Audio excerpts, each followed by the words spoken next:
तेज सांग मैंने आपण मान प्रिय धारावाहिक राजजोग सीरियल आज एपिसोड आपण मैंने देखा पाइबे जबरदस्त सीन हसाग मैंने आपण मैंने देखा पाइबे जितेबाला सीत ए घर को फेरी आसते सोना आउ वरुण भावुं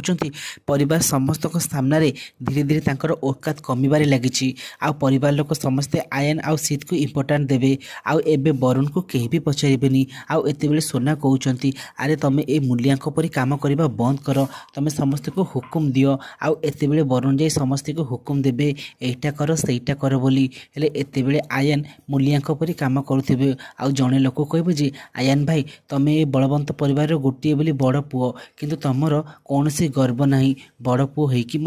आम परी मूलिया परी काम करुछ आउ एते बेले आयन को बापा कहब से मु आयन पाई गर्व करे आयन मोर गर्व आउ आयन को एमती प्रशंसा करवा देखी सोना आउ वरुण जमा भी सही पारुना से कथा कहती आम सीट को जेमिति हो धरा पकईदेवा मत कहीं लगुच ये गोटे डुप्लिकेट सीट बोली ये आम ओरिजिनल सीट नुह आउ एपटे सीन आपण मैंने देखा पाइबे आज दीदी आउ ऋषभ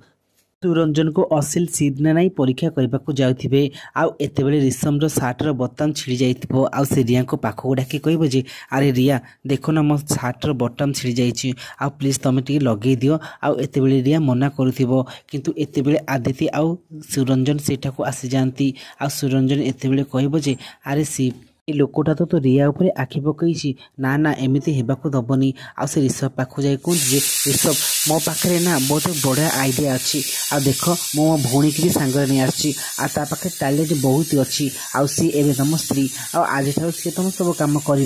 जेहेतु सी तुम स्त्री आ तुम कहीं रिया को तुच्छारे हैरान करमती कही से ऋषभ को नाली आखि देखाती आ ऋषभ सेठारे राखी जाती तो फ्रेंड्स आपण कौन लगुच कौन परिवार सामना को सुरंजन सत आसीज जदि हाँ आमको येस बोली कमेंट करंतु।